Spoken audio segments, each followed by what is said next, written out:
Sir, just one final question before we reach the end. Any books that changed your life beside the Quran? I mean, do you recommend for du'as to read those books, or for those scholars, like any recommended readings from you? Among the books, the most important is the Quran. Yeah. Besides that, I feel it is the ultimate book. Yeah. After that, but naturally, the Hadith. The Hadith that is there. And when I always say in my speech, Quran and Sahih Hadith. Quran is one book, it is fine, you can pick it up and show it. I have to always think that Hadith, there are hundreds and thousands of Hadith. There are a million Hadith. I cannot pick up a book and say. Alhamdulillah, maybe 9-10 years back,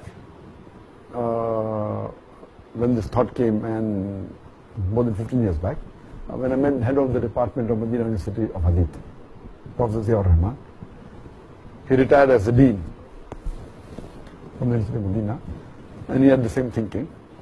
And he worked for the last 15-16 years, and we support this project, where he collected all the Hadith, and according to him there are approximately 1 million Hadith. If you remove the duplicates, it comes to approximately 60,000.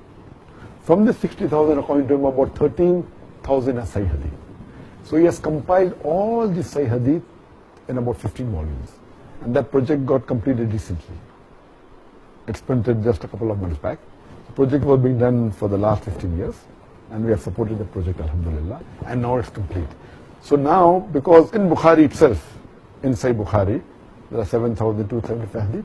If you remove the duplicate, it comes to about 2,210.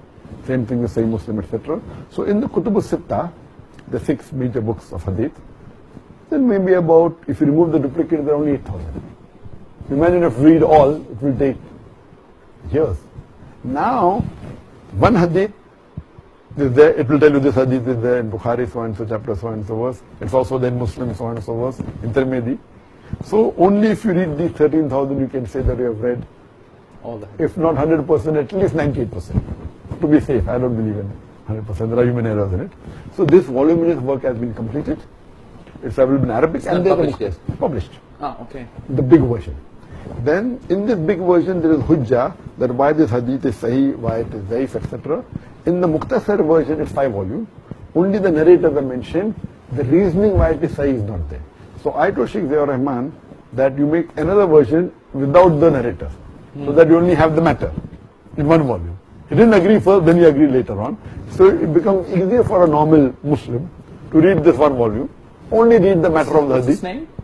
It is Jamia Sahih. The full name is bigger, but the short version is, it is Jamia Kamil.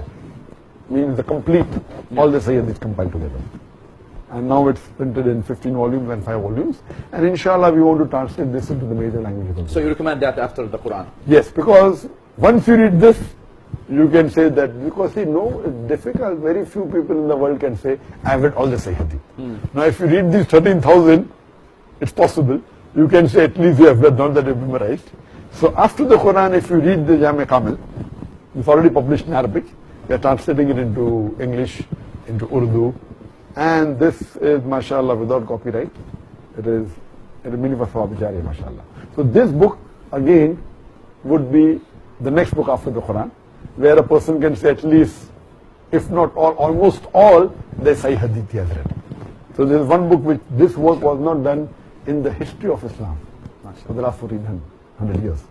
So I like doing things which are unique, which no one had done before, so that, it has a much more advantage in terms of sawab. Inshallah, bi'iznillah. I'm really excited.